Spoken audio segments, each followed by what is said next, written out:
Hello students, welcome back to my YouTube channel DS group of education. তোমাদের সবাইকে আমার YouTube চ্যানেলে আর একবার স্বাগত জানাই। আজকে আমরা গত বছর সংঘটিত হওয়া সেকেন্ড এসএলএসটি নিউট্রিশন সাবজেক্টের একটা টপিক নিয়ে আলোচনা করব, যেই টপিকটার নাম হচ্ছে audio visual AIDS. Audio visual AIDS থেকে একটা কোয়েশ্চেন দিয়েছিল এবং সেই কারণে এই টপিকটা সম্পূর্ণভাবে আজকের ক্লাসে আমরা আলোচনা করব। ক্লাসটিকে শুরু থেকে শেষ পর্যন্ত দেখবে। যদি কোনো রকম সমস্যা হয় এই ভিডিওর কমেন্টে আমাকে জানাবে। এবং পেইড ব্যাচ রিগার্ডিং যেটা সেপ্টেম্বর থেকে শুরু হবে সেই সম্পর্কিত ইনফরমেশনও কিন্তু ক্লাসের শেষে দেওয়া হয়েছে।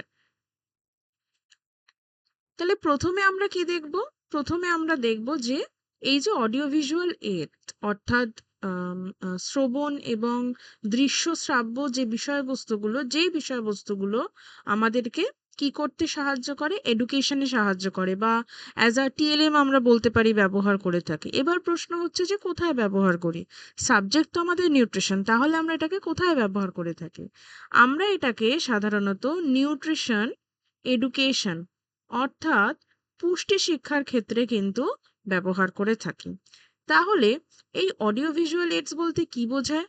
এই যে অডিও ভিজুয়াল এইডস, এরা হচ্ছে এক ধরনের ইনস্ট্রাকশনাল ডিভাইস অর্থাৎ নির্দেশনা দান, যার মাধ্যমে কোনো মেসেজ বা বার্তাকে আমরা শুনতে পাই এবং অ্যাজ ওয়েল অ্যাজ আমরা দেখতে পাই। উদাহরণ হিসাবে টেলিভিশনে যখন খবর বলে আমরা ইনফরমেশনটা দেখছি, শুনছি এবং যে লেখাগুলোও দিচ্ছি সেটাও আমাদের জন্য ইজি টু অ্যাক্সেস হচ্ছে। ভিডিও ফিল্মস আমরা টিভিতে যখন কোনো সিনেমা দেখি বা কম্পিউটারে যখন কোনো সিনেমা দেখি, কোনো ফিল্ম দেখি, সেখানে সাবটাইটেলস দেয়, আমরা পড়তে পাচ্ছি, আমরা শুনতে পাচ্ছি, আমরা দেখতে পাচ্ছি। কোনো ডকুমেন্টারি ফিল্মস, এই সমস্ত কিছুই কিন্তু অডিও ভিজুয়াল এইডসের মধ্যে যায়।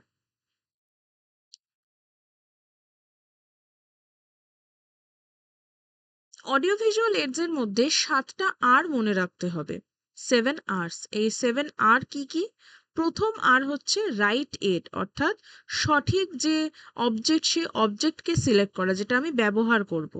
তারপর হচ্ছে রাইট প্লেস। আজকে আমি একটা ইন্টারনেট নির্ভর জিনিসপত্র, একটা প্রত্যন্ত গ্রামে যেখানে ইন্টারনেট ফেসিলিটি খুবই মানে অপ্রতুল, সেখানে আমি ব্যবহার করতে পারি না, আমি অফলাইন কিছু ওখানে নিয়ে গিয়ে ব্যবহার করতে হবে। তাহলে রাইট প্লেস, আমি কি এড ইউজ করছি এবং সেটা কোন জায়গায় ব্যবহার করছি, সেটা একটা গুরুত্বপূর্ণ জিনিস। রাইট ওয়ে, আমি এবার সেম এক্সাম্পলটাই কন্টিনিউ করছি যে আমি একটা ইন্টারনেট নির্ভর মানে যেটা অনলাইনে আমি দেখাতে পারবো এরকম একটা জিনিস একটা গ্রামের মধ্যে নিয়ে গিয়ে চালিয়ে দিয়েছি প্রজেক্টরের মাধ্যমে এবং কোনো কারণে সার্ভার ইস্যু হচ্ছে।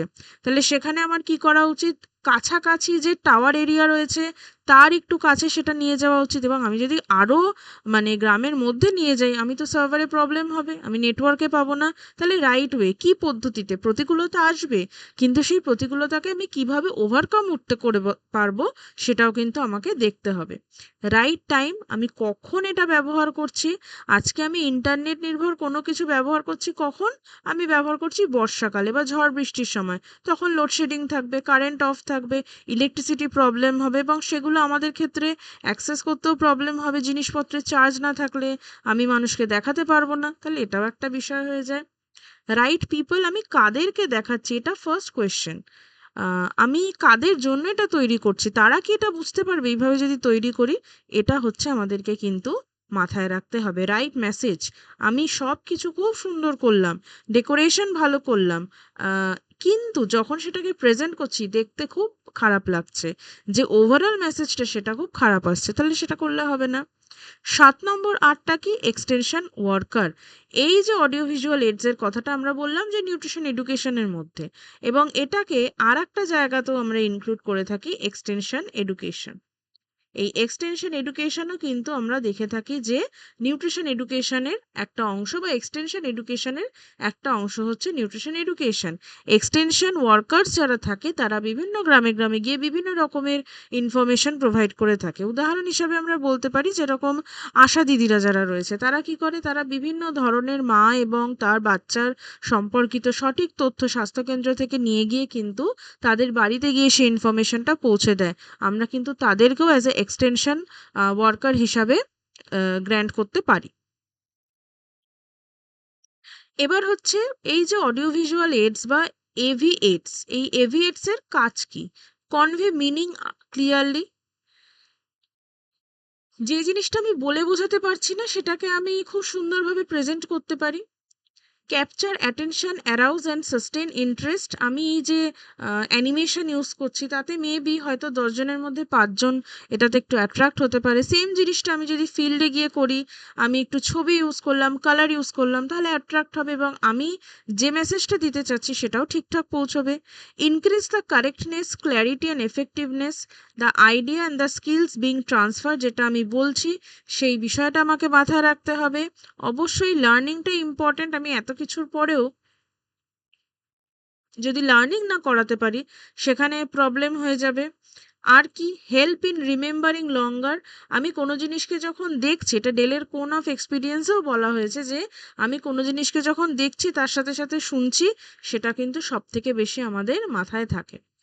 আমি একসাথে অনেক মানুষের কাছে পৌঁছতে পারবো। লাইক আমি এই ভিডিওটা বানাচ্ছি, অনেক মানুষ দেখছে, এবং যেটা আমি ইন্ডিভিজুয়ালি যদি বলতে যেতাম সেটা অনেক মানুষের কাছে একবারে পৌঁছতো না, irrespective of their level of literacy language. আমি ইংলিশ ল্যাঙ্গুয়েজ ইউজ করছি, মেনলি আমি ইংলিশ ল্যাঙ্গুয়েজ ইউজ করে থাকি কারণ ইন জেনারেল এটাকে আমি সিলেক্ট করেছি, তার সাথে বাংলা অবশ্যই রয়েছে।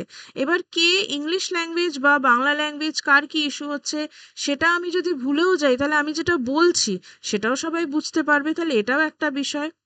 Save the instructors time. একদম, আমি যদি জিনিসটা হাতে লিখে করতে যেতাম বোর্ড ওয়ার্কের মাধ্যমে আমার আরও টাইম লাগতো এবং সেটা তৈরি করতে আমি প্রত্যেক থার্সডে সেটা প্রোভাইড করতে পারতাম না। Reduce the possibility of miss interpreting concept. এবং আমি খুব সুন্দরভাবে ছোট ছোট করে জিনিসটাকে বোঝাচ্ছি, তাই যে ইনফরমেশনটা আমি প্রোভাইড করছি সেটা বুঝতে কিন্তু কখনোই যারা রয়েছে সামনে তাদের অসুবিধা হবে না। Clarify the relationship between material object and concept. আমি এখানে লিখছি function of audio visual AIDS, তার সাথে ছবিটাও আমি তাই দেব, যাতে কিনা দুটোর মধ্যে যে সামঞ্জস্য সেটা বজায় থাকে। Supplement the spoken word. The combination of audio and visual stimuli is particularly effective since the two most important senses are involved. আমার দৃষ্টি এবং আমার শ্রবণ, এই দুটো সেন্সেস ইনভলভ থাকে, তাই কিন্তু এই যে জায়গাটা এটা আরো বেশি স্ট্রং হয়। আর কি? 11 নম্বরে কি বলছে? Highlight the main points of the message clearly. আমি একদম টু দি পয়েন্ট বলছি, তাই না? আমি টু দি পয়েন্ট বলার মাধ্যমেই কিন্তু ইনফরমেশনটা দিচ্ছি, আমি কোনো এক্সট্রা কিছু এখানে কিন্তু অ্যাড অন করছি না।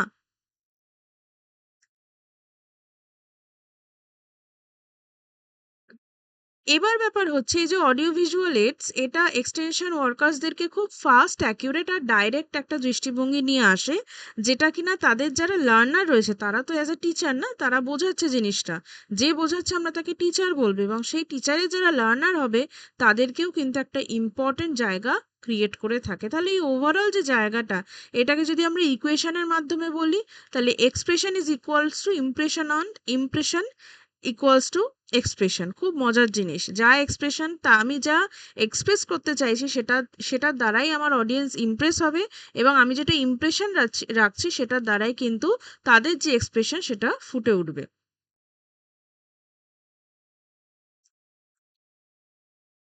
কিন্তু এই যে এভিয়েটস, অবশ্যই তার যেমন সুবিধা রয়েছে তার কিছু সীমাবদ্ধতাও থাকবে। এই সীমাবদ্ধতা কি কি? First of all, learners may sometimes form distorted impressions unless audio visual aids are supplemented with required explanation. যদি আমি সঠিক ইনফরমেশন না দিই এবং যদি যে পয়েন্টটা মেনশন করছি তার সাথে যদি সঠিক উদাহরণ না দিই, সেক্ষেত্রে প্রবলেম হতে পারে। আর কি? They may tempt the extension worker to narrow down his teaching to only a few big ideas, not giving the complete picture of a subject. অনেকে আছে, অনেক লার্নার্সরা আছে, সবাই না অবভিয়াসলি, হয়তো 0.1% এরকম লার্নার্স আমরা পেয়ে যাব যে কোনো জায়গায় কাজে গিয়ে, যে they always have a tendency যে না, এই টিচার যে পড়াচ্ছে আমি এটাকে ছোট করব, আমি তাকে সবার সামনে একটা ইনসাল্টিং ফিল করাবো, এই ইন্টেনশনটা যে 0.1% লার্নার্সদের মধ্যে থাকে। তো সেটা ফেস করতে হতে পারে, তাই না? কারণ সে যদি টেকনোলজিতে অত বেশি সড়গড় না হয় এবং সে টেকনোলজির কোনো একটা কিছু ইউজ করছে, হয়তো মোটামুটি শিখে, তখন এই একটা ইস্যু কিন্তু তৈরি হতে পারে। There is a possible risk of authoritarianism instead of the attitude of thoughtful enquiry. তার মানে কি, যা লেখা আসছে ওটা পড়তেই হয়তো লার্নার্সদের সময় চলে যাচ্ছে, রাদার দেন তারা এটা বুঝতেই চাইছে না যে যে এডুকেটর বা যে টিচার সে কি বলতে চাইছে। এটা একটা সমস্যা হয়ে যায়।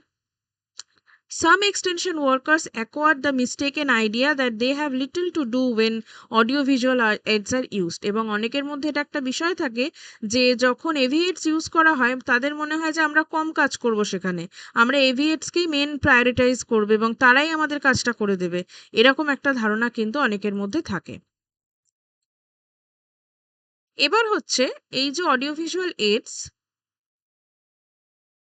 এর শ্রেণী বিভাগ, যদি আমি দেখি অ্যাকর্ডিং টু প্রোগ্রেস কি রয়েছে, একটা হচ্ছে ফার্স্ট জেনারেশন হ্যান্ডমেড চার্ট রয়েছে, গ্রাফ, এক্সিবিট, মডেল। তারপর কি সেকেন্ড জেনারেশনের মধ্যে প্রিন্টেড যে গ্রাফিক্স হয়, টেক্সট ওয়ার্কবুক হয় সেগুলো। থার্ড জেনারেশনের মধ্যে ফটোগ্রাফ, তারপর power point, slide, recorder, telecast ইত্যাদি। ফোর্থ জেনারেশনের মধ্যে television, language laboratory, information communication technology, যেটা কিনা computer, multimedia, touch screen, kiosk, mobiles etcetera. এবার আমরা ইভলিউশন দেখে নেব এডুকেশনাল টেকনোলজির। ফার্স্ট জেনারেশনে আমরা দেখতে পাচ্ছি, সেকেন্ড জেনারেশনে আমরা দেখতে পাচ্ছি, থার্ড জেনারেশনে কিন্তু আস্তে আস্তে সেটা মডিফাই হলো এবং আজকে ফোর্থ জেনারেশনে আমরা ইজিলি কিন্তু সেই জিনিসগুলোকে অ্যাক্সেস করতে পারছি। এবার যদি অ্যাকর্ডিং টু সেন্স ইনভলভড, আমাদের যে সেন্স, সেই সেন্স ইনভলভমেন্টের উপর বেস করে অডিও এইডস, যেখানে আমার শ্রবণ যাচ্ছে, আমার শ্রবণ শক্তি যাচ্ছে। Instructional device through which the message can only be heard, known as audio aids. এক্ষেত্রে আমি দেখতে পাবো না, শুধু শুনতে পাবো, যেরকম tape recorder, radio. Visual aids এর মাধ্যমে আমি দেখতে পাবো এবং can only be seen or known as the visual aids, poster, flash card, chart, তাই না, মডেল হতে পারে। অডিও ভিজুয়াল এইড, যেখানে আমার আমি অডিও এবং ভিডিও দুটোকেই কিন্তু অ্যাক্সেস করতে পারবো, সেটা audio visual AIDS. Video film, documentary film, television etcetera. এই যে অডিও ভিজুয়াল এইড অডিওর এক্সাম্পল দিয়েছে, ভিজুয়াল এইডস এর এক্সাম্পল দিয়েছে, যেরকম ফ্ল্যাশ কার্ড, তারপর classification chart etcetera, audio visual AIDS. এবার হচ্ছে according to projection or show আমি কিভাবে দেখাচ্ছি। একটা হয় নন প্রজেক্টেড এইডস, যেখানে ভিজুয়াল ইনস্ট্রাকশনাল ডিভাইসেস থাকে, ব্ল্যাকবোর্ড, চার্ট, ওকে। আর একটা হয় প্রজেক্টেড এইডস, যেখানে visual instruction devices which are শোন উইথ প্রজেক্টর, যেখানে প্রজেক্টরের ব্যবহার হয়, যেরকম স্লাইডস, তাই না, এপিডালাস্কোপ বা ওপেক প্রজেক্টর যেটাকে বলা হয়, ওভারহেড প্রজেক্টর রয়েছে।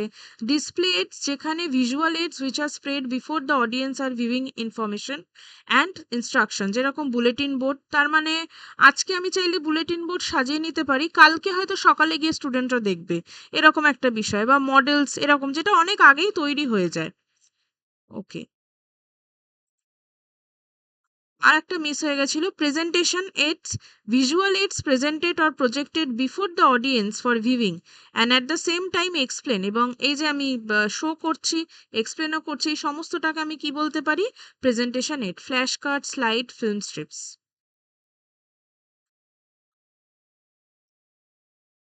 ক্লাসিফিকেশনটা দেখে নেব। নন প্রজেক্টেড এডস, এখানে কোনো রকম প্রজেক্টর ইউজ হচ্ছে না, বাট প্রজেক্টেড এডস এর মধ্যে প্রজেক্টর ইউজ হচ্ছে।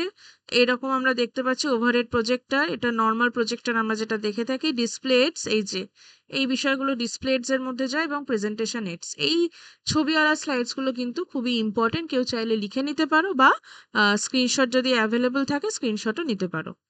এবং যারা পেড ব্যাচে রয়েছে তারা অবভিয়াসলি এটাকে কিন্তু অ্যাক্সেস করতে পারবে ফ্রিতে। Classification of audio visual AIDS, তাহলে আরেকবার আমরা দেখে নিই। অডিও এইডস রয়েছে, লিটারেচার রয়েছে, সিম্বলাইজড কিছু রয়েছে, এটা কিছু এক্সট্রা ক্লাসিফিকেশনাল। 3Dর মধ্যে ভিজুয়াল এইডস এর মধ্যে 3D যদি দেখি, স্পেসিমেন, অবজেক্ট, অ্যানিমেশন। 2Dর মধ্যে আবার প্রজেক্টরস এবং প্রজেক্টেড এইডস, আর একটা নন প্রজেক্টেড এক্সাম্পল অলরেডি দেখিয়ে দিয়েছি। আর এভি এইড যদি আমরা বলি, puppet show, movie, video show ইত্যাদি সব এভি এইডস এর মধ্যে আসে। তাহলে এই হচ্ছে ক্লাসিফিকেশন। আজকের ক্লাস এই পর্যন্ত, বাট পেইড ব্যাচ সম্পর্কিত একটা ইনফরমেশন দিয়ে দিই। আমরা সেপ্টেম্বর থেকে ক্লাস শুরু করছি আর একটা নতুন ব্যাচের, যেটা কিনা কারণ অগাস্টে আমাদের ব্যাচ একটা কমপ্লিট হয়ে যাবে এবং পরবর্তীতে সেপ্টেম্বর থেকে ডিসেম্বর পর্যন্ত আনুমানিক ব্যাচটি চলবে এবং মান্থলি যে ফিস সেটা অনলি 350 রুপিস। তার সাথে সাথে উইকলি 2 ডেজ ক্লাস হবে এবং রেকর্ডিংস তো পাবেই, নোটসও পাবে, মক টেস্টও পাবে। ইনফরমেশনের জন্য এই নাম্বারে যোগাযোগ করতে পারো, বাকি ডিটেলস শেয়ার করা হবে। So this is all for today.